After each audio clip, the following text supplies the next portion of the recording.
Your Excellency and my dear sister and friend, Jessica Alupo, Vice President of the Republic of Uganda, the Right Honorable Dr. Rukana Rugunda, Patron of the Guild's President's Leadership Academy, a man who I had the pleasure to serve under when I was Deputy Prime Minister of the Republic of Kenya and he was Prime Minister of Uganda. Mzee wetu, Mzee Ruchikaire, I hope this one-year-old has not let you down. We are still struggling and moving on. The Vice Chancellor of this esteemed facility, Makerere University, Guild Presidents, student leaders from across our East Africa region, distinguished guests, ladies and gentlemen, let me say what an honor it is to stand here to address this very distinguished gathering of young leaders from across the East African region. I myself are extremely happy to be here in this great city of Kampala, which I consider to be my home away from home. And from here, all of you who have come from different parts of East Africa, as you sit atop this Makerere Hill, all I can say is that is reminiscent and a sight that has been shared by many, many over the years. Allow me at the very onset to extend my heartfelt gratitude to the Guild President's Leadership Academy for organizing this summit, and also to Makerere University, through you, Vice Chancellor, for hosting us at this esteemed institution, which, as you reminded us, is the foundation of East African higher education. All of us are children of Makerere, and we are happy and proud to be. And we're also happy to see that Makerere continues to serve as the furnace upon whose flames the ideologies of many African leaders in the past, and most definitely in the future, will continue to be forged. So, ladies and gentlemen, getting straight to the point, to state that today we are living in a tumultuous time would be somewhat of an understatement. The traditional world order that we have become accustomed to is being appended before our very eyes. The forces of nationalistic politics are fast eroding the foundations of multilateral institutional frameworks that have formed the substructure of global geopolitics for many decades. From the uncertain policies emanating from Washington, D.C., that are reshaping the rules of global trade, to the all-consuming conflicts in Ukraine and Gaza that risk becoming the nuclei for wider regional conflicts, we are indeed witnessing a watershed moment in the history of our world. As an African leader, I view these developments from a somewhat broader context beyond the uncertainty of growing global tensions. I recognize that we, as Africans, are simultaneously besieged by disruption, chaos, and confusion on the one end, but also, I believe, immense opportunity and promise of prosperity on the other end. To illustrate further on this statement that seems contradictory on the face of it, I will draw from two examples that some of you may find familiar given the fact that it was mentioned here also. Your Excellency Uhuru Kenyatta, the fourth president of the... Oh, okay.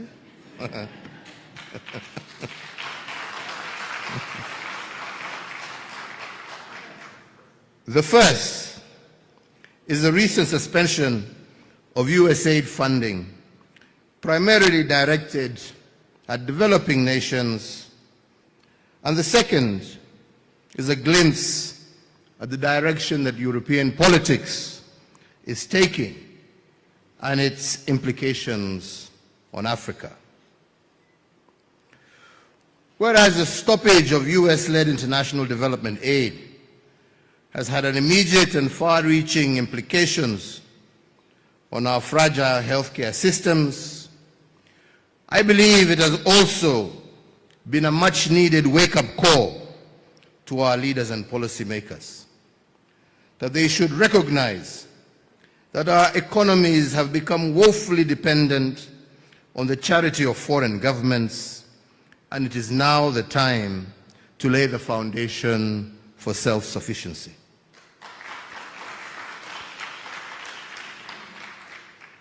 The sunset of USAID has forced a level of economic policy introspection unseen in Africa for decades. And I believe the situation calls for a serious rethink in our development priorities as African governments. Difficult and unfamiliar choices will have to be made going forward. Our governments across the continent must weigh whether buying bullets to restock their armories is better than use of scarce resources for producing vaccines and mosquito nets needed to protect our infants from disease. Prioritization of expenditure in the absence of African-financed subsidies in the health sector and in the education sector means that more attention is going to be paid by our citizens to the way governments handle their finances. And this will inevitably translate into demands for greater public participation and transparency in public financial management. The second I mentioned is what we are seeing in Western Europe with each passing year. More and more governments are leaning further and further to the right. The election of populist, nationalist administrations has been catalyzed by various factors. Among them, the huge cost of living attributed to the side effects of global shocks, and the scramble for stretched social services. Services that must be shared with millions of migrants flowing in from Eastern Europe, the Middle East, and significantly from Africa. This right-leaning scenario that we see in Europe has some near-term implications for Africa.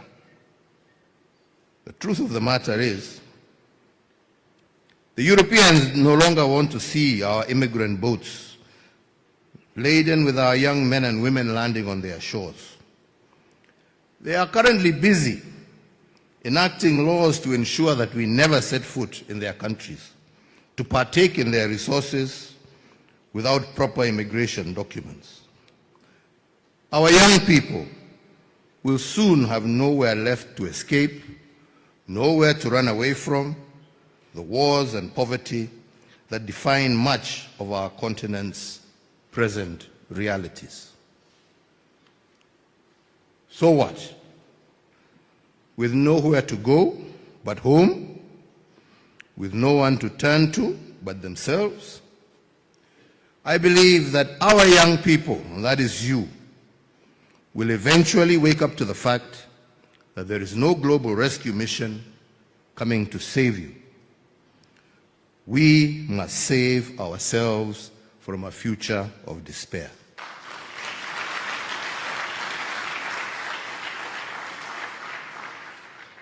You, our young people, will have to play your part in reshaping the destinies of our countries of birth, and you will help us realize that this is the moment for each and every one of you to step onto the stage.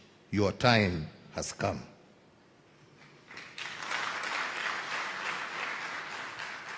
In both these examples that I have drawn from, there is a clear illustration of the type of challenges that define the moment that we are currently living in. Conversely, the same examples also provide the perfect segue for us to explore the opportunities that exist for a new generation of young leaders. A generation who will chart a better path for Africa, and I do believe that is what has brought us together this morning. So, ladies and gentlemen, as we seek to navigate the challenges of our time, let us take a moment to reflect on three questions that I believe will serve to frame the context of our discussion, and some of them actually I have already witnessed being raised here today. And the first of these is, what does it mean to be a young African in a world where developed nations are focusing inward, prioritizing their national interests over their global responsibilities? The second is, what does it mean to be a young African living on a continent that has over 35 non-international armed conflicts taking place, with millions facing displacement and food insecurity as a result? And lastly, what does it mean to be a young African competing for limited economic opportunities with close to 1 billion other young people across our continent? These, my friends, are existential questions for you, the young people of Africa, and they cannot be easily answered without a deeper understanding of how we arrived at this point. With the exception of Ethiopia, most of the rest of Africa has a dark colonial past that has, in a large part, been shaped, and has for the large part, shaped by the thinking of post-independence generations. When the wave of liberation swept across Africa in the early 1960s, late 1950s, it heralded new beginnings for all of us, as we have heard from our fathers here. It was an opportunity to govern ourselves and to determine our priorities. As our leaders sought to dismantle the vestiges of colonialism, there was widespread optimism that our newly independent states would create the environment for their citizens to thrive. You heard how, even in East Africa, they wanted from day one to form a federation right from the onset. And for a time, we lived the dream and savored the early wins of being our own masters. However, unfortunately, over time, instead of dismantling the colonial legacy, we inherited it and customized it even further to create a new African style of leadership, a style that leaned heavily on patronage, ethnic and religious mobilization, elitism and favoritism, the result of which was a quick deterioration in national cohesion, the entrenchment of corruption as an evil that led to the stagnation of our economies. There's a story President Museveni likes to tell of a leader, I don't like mentioning names, but one of our forefathers, who when being questioned as to why he didn't want this federation to proceed, couldn't give a good explanation. But another Ugandan parliamentarian challenged him and said, the problem is that you want to be a big fish in a little pond so that you can sit on all the other little fish. And unfortunately, that was the mentality that resulted in many a problem on this continent. These weaknesses exposed our underbellies and left us vulnerable once again to the whims of foreign powers.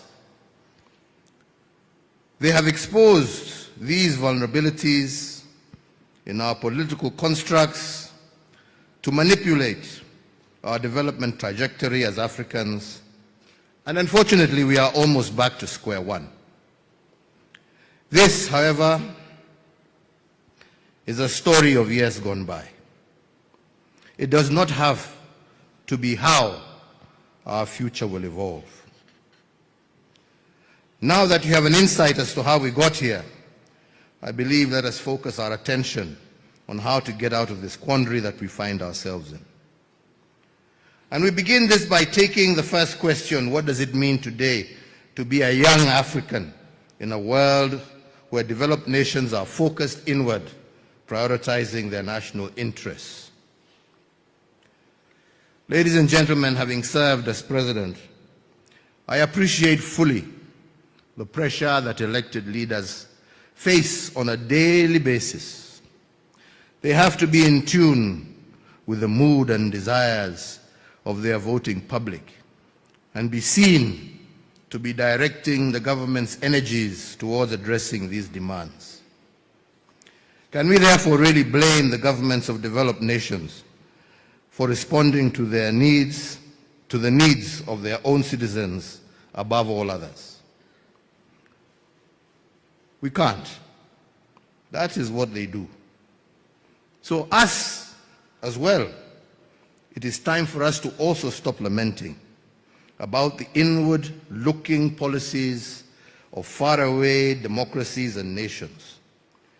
And we should instead be asking ourselves, why is it that we as Africans don't prioritize our own interests above all else? The duty of a responsible government is to discharge its primary mandate of serving the interests of its citizens. In many nations across Africa, we have somehow managed to invert the order of this relationship. Instead, the citizens are subservient to the government and are compelled to adjust their behavior in order to promote the interests of the state, which in many instances are almost indistinguishable from personal interests. So you, as young African leaders, you know well as I do that this situation is untenable. The economic opportunities you desire in order to live your best lives can only be created by governments that are designed to serve the citizens and not governments whose only reason for existence is to exploit, manipulate, and drain the resources of their countries and citizens for personal good. That is what is happening in all these conflicts you see around here. Don't be cheated there about anything else. Ni pesa. Yeah? People are killing each other. People are allowing their children to be killed. People are causing all sorts of problems, claiming this and claiming that and claiming the other. It's all about their pockets.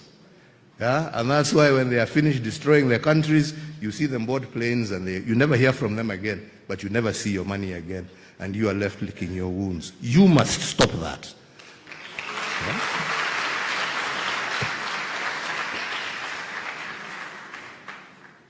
Allow me to remind you once again that there is nobody coming to our rescue, and in a world that is becoming more insular, there will soon be nowhere to run. So let us fix our continent. It is therefore my considered submission that the answer to our first question is that you as young leaders must recognize that this is your independence moment and that you are officially the freedom fighters of this era. You are the last line of defense in the battle to rescue the heart and soul of Africa for the sake of future generations. And your mission is to embrace your civic duty and choose governments that are responsive to your needs. Young leaders in East Africa, ladies and gentlemen, let me now turn to the second question. What does it mean to be a young African living in a continent that has over 35 non-international armed conflicts taking place, with millions facing displacement and food insecurity?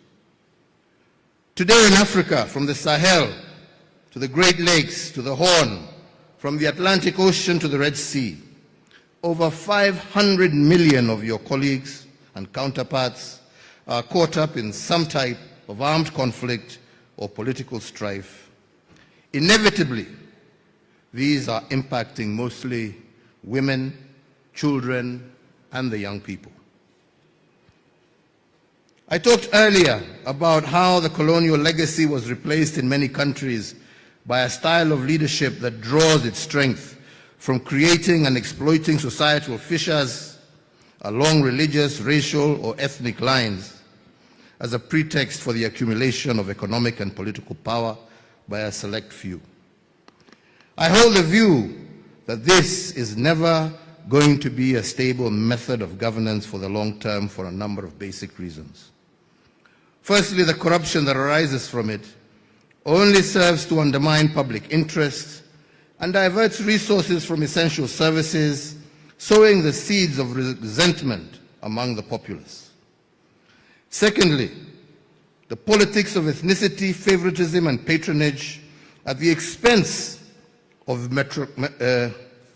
meritocracy are the quickest ways in which to erode national unity. Thirdly, personalization of the state means that institutions designed to safeguard continuity of governments are weakened.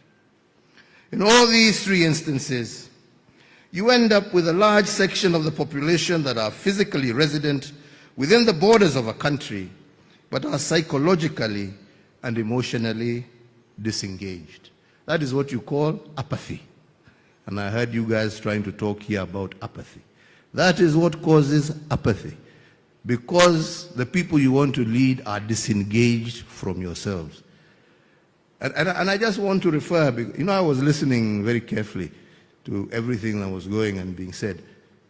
And I heard somebody, what do we do about, our voters who are asking us for money, They're asking us for money.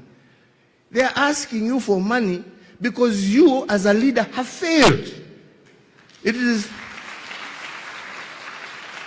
no matter how many laws you put in place to stop, we are going to cap how much money is going to be given, somebody will still give them money, law or no law. The problem is to fix the issue. Because your primary responsibility as a member of parliament, my friend, is to represent your people, is to oversight the government of the day. All right? Now, if you have failed in your responsibility of representing your people to ensure that the government of the day has given them their ambulance, that has given them their health center, has given them their school and water, why are you then surprised when the Mwananchi comes to you and says, I want this ambulance and you are supposed to bring it to me? But he's not asking it from you. He's asking it from you because you have failed in your duty to represent. And that is why we are saying we want leaders of integrity who will go and stand for what their people have sent them to parliament to do. You were sent to parliament to go and speak on behalf of your people, not to speak on behalf of your stomach, my friend. This is the problem we're having here. And we must be honest with each other. Yeah? So if you are to be leaders, you must be led by service to your people, not service to your stomach. That is the reason you seek leadership. Yeah? That is why, and that is how you will change this country. That is how you will change East Africa. That is how you will change Africa. That is how you will get the world to recognize you. That is how you will get the world to respect you. That is how we will stop being beggars. That is how your children will have hope instead of going to die in some sea there, crossing to Europe to look for nothing. Na hakuna kitu huko. Yeah? Yeah? Unawacha matoke hapa ati uende ukakule Burger King na McDonald's kule. Sasa who is the fool?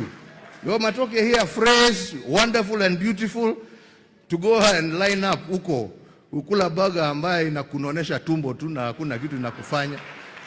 Oh. Ama ni namna gani? Yes, that is the way. So, let me continue. I'm sorry. Yeah. In all three instances, you end up, like I said, with a large section of the population that is physically resident within the borders of a country, but is psychologically and emotionally disengaged. A people excluded from the role of nation building because they feel like they are outsiders or bystanders in their own country. At the root of almost every crisis in our part of the world, the common denominator is the absence of inclusive, responsive leadership. Further, I believe it is essential for you as young leaders to appreciate the fact that these fissure lines that I speak about are visible beyond our continent. Others can see these fissures. They are looking at us through their ambassadors and their high commissioners. They are looking at us. You think wamekuja hapa ati ku encourage bilateral. Wamekuja hapa kujua how much more can we get. Yeah? Right? These fissures, they are visible to them. And as such, they have made our continent fair game for destructive proxy wars sponsored by nations with significant economic and military strength. These actors have the strategic intent of using the chaos and confusion perpetrated by self-serving leaders across our human capital to access our human capital, our mineral wealth, our agricultural potential, to grow their own economies at our own expense. To compound this further, society is experiencing these levels of internal discontent, are susceptible to an even more sinister type of enemy, and that is violent extremism. Organizations hell-bent on disseminating and entrenching their misguided ideologies through violence. And we know, you see in Kenya we have Al-Shabaab, here you have ADF causing problems all across the border, disturbing citizens, not allowing people to move forward. But why are these groups able to do that? They are able to do that because there is somehow feeling that there is a vacuum which they want to come here and push, because we have also failed in trying to have this inclusive society. If we were one, these would not be problems. Al-Shabaab problem, ADF problem would be a problem of East Africa, not a problem of individual countries. You don't have the capacity. These people have no color. You know, they have no tribe. They just have an ideology which is warped. So today they will bomb you in Kampala, tomorrow they'll be bombing me in Kiambu, or they'll be bombing somebody else in Dar es Salaam. But if we were together, we are able to fight and to confront these issues, while at the same time working towards the prosperity of our nations. So, the peace and security crisis that looms over many parts of our continent is a clear and present danger to Africa's long-term viability as a going concern. And if we don't find ways to resolve these conflicts soon, we may have generations of young people wiped out as cannon fodder, and with them, any prospect of uplifting the lives of our people. So you millennials and Gen Zs and all of us, we are also told we are young people by the Vice President. I agree, even me, I'm still young.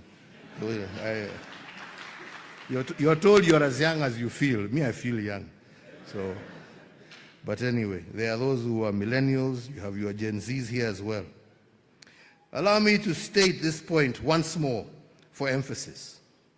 Nobody outside of Africa is coming to save you. Do not have any do not have any misguided thought that there's anybody who is coming to save you. In the words of Eldridge Cleaver, an American writer and civil rights activist, you are either going to be part of the solution or you are part of the problem. This message holds true today as it did decades ago at the height of America's civil rights movement. The good news also, however, I believe, is that I have witnessed such a pivotal moment to effect change. All the elements necessary to bring about lasting and irreversible change are currently within your grasp as young people. And why, you say, do I say this? And let me just say, for starters, again, as has been mentioned, the demographics, first and foremost, are in your favor.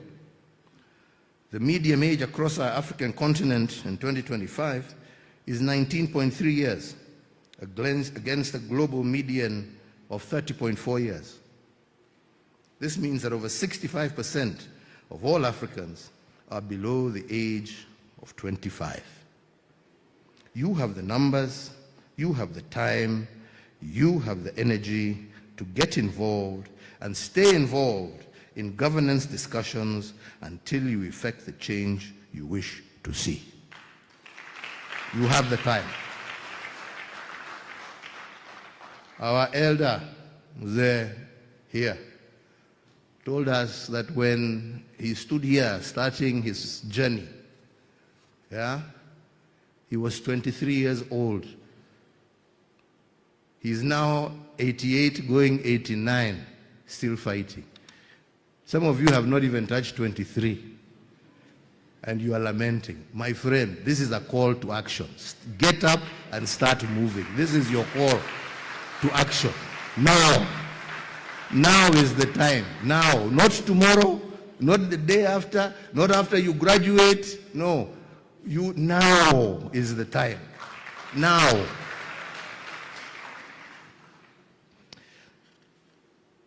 So, like I say, you have the numbers, you have the time, and you have the energy to get involved and stay involved in governance discussions until you effect the change you want to see.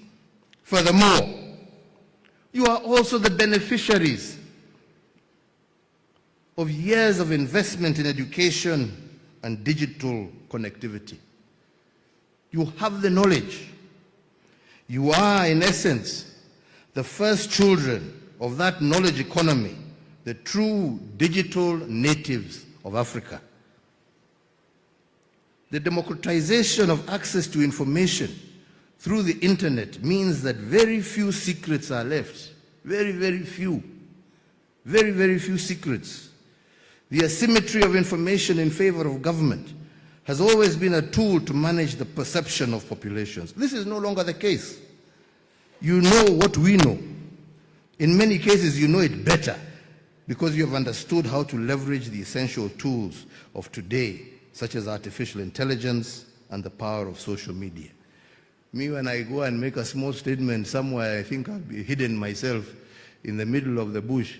By the time I am getting home for lunch with my wife, she's asking me, what were you doing talking out there? How do you know where I was? It's already, you young people have already pressed these buttons and it's all over. He was there and he said this. So we are living in a very dangerous time. Be very careful, especially of those of you who have 2 girlfriends. Mujichunge sana.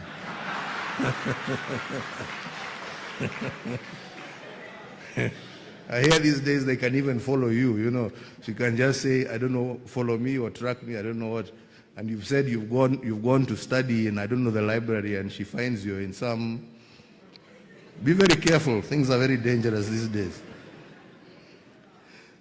So lastly on this point is that over the last 60 years or so, as our countries have developed, so have the living and migration patterns of our citizens. And this is a wonderful fact.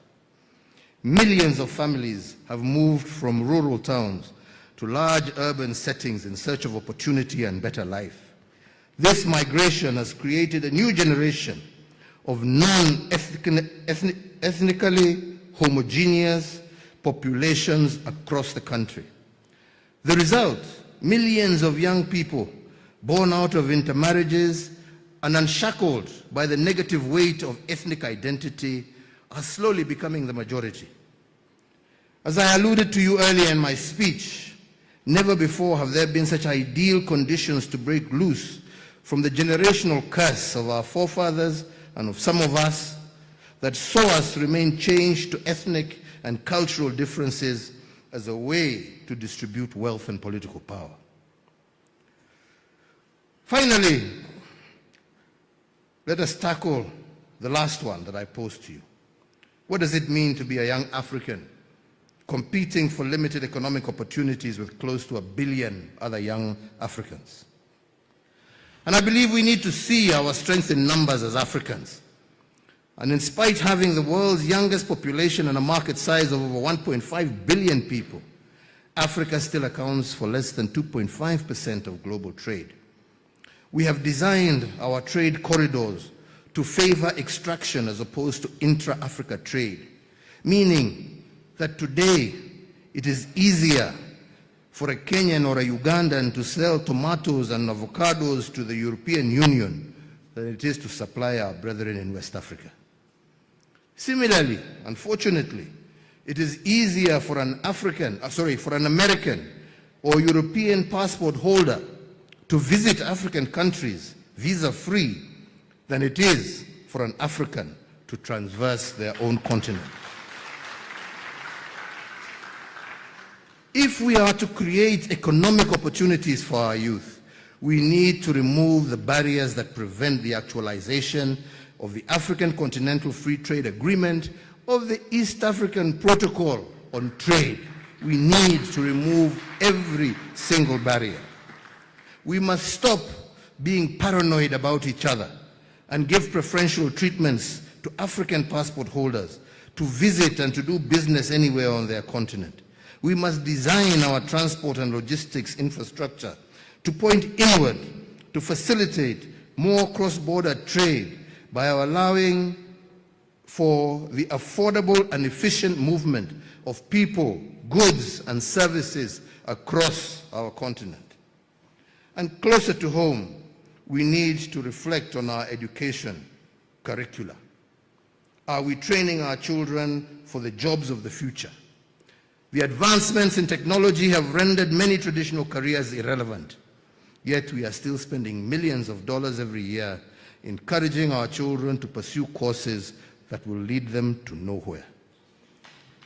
Today, the world needs doers, people who can get things done. This is the preference of functionality over form, as one of you here had mentioned. We need functionality. So I would summarize my response to the third question as follows. One, we must increase our share of global trade as Africans by deliberately focusing on intra-Africa trade or East African trade. Two, we need to evolve our education system to encourage our youth to be entrepreneurial and tailor our curricula to be fit for purpose in the knowledge economy. And three, we need to actively influence the adoption of domestic policies on macroeconomic management that create a conducive environment for the private sector to thrive. So, ladies and gentlemen, I've always been passionate about the role of our youth in leadership, and it is a subject that I can talk about for hours on end. However, I'm cognizant that today we are limited in time to exchange these ideas. So I would just like to touch on some perspectives that I have garnered from my 30 years or so in active politics and my 10 years as President of the Republic of Kenya. And these perspectives delve into the basics of leadership and what I feel are the irreducible minimums that we must all aspire to as leaders in the new world that we are navigating. The first of these is integrity and leadership.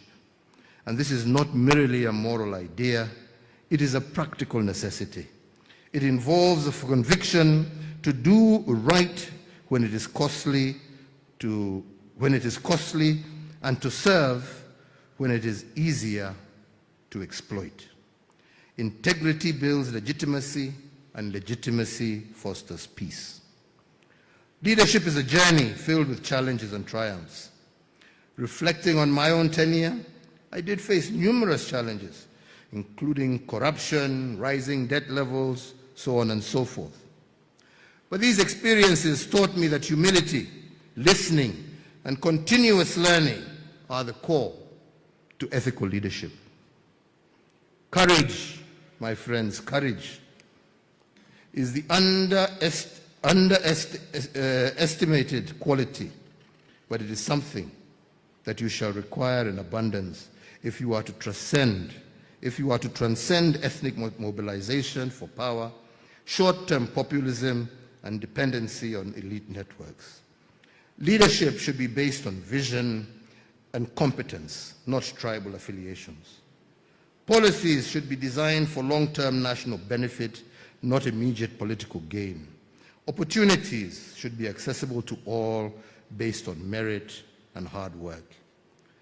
Focused and determined is what you shall need to be in order to confront the status quo and compel a shift to a merit-based governance model that values competence over connections, transparency over transactional politics, and places citizens, not politicians, at the center of public service. Young leaders, as I conclude my remarks, I would like to recognize that universities like this are not just centers of learning, but they are incubators of change. They nurture values, ethics, and civic consciousness. You, as guild presidents and student leaders, are not merely representatives of your peers. You are the trustees of tomorrow's Africa. Your leadership today will shape the governance structures of our nations tomorrow. The power of an integrated East Africa lies in shared values, youth-led civic movements, and collaborative governance reforms. I encourage the creation of a cross-border youth action plan for integrity as outlined in your own summit agenda. You are the first true East African generation. Think beyond borders. Think vision. For you, your sake, and for the sake of future generations, my call to action for our youth is to lead with conviction, not convenience. To our institutions, I ask you, empower and equip these young leaders meaningfully with the skills and knowledge they need to actualize their potential. To the development partner present, it is my hope that you shall consciously invest in an integrity-driven leadership development. It is said that history is often written by the powerful, but the future will be shaped by the principle. I express hope in this generation's courage, creativity, and conscience. I reiterate support once again for the GPLA's mission and Makerere University's leadership in all of this. Let your voices rise not just as echoes of the past, but as my father said, as architects of a new dawn, an East Africa that works for all and leaves no one behind. I thank you all for your attention. May God bless you. May God bless our beautiful region of East Africa and our wonderful continent of Africa. Asante ni sana. Thank you very much.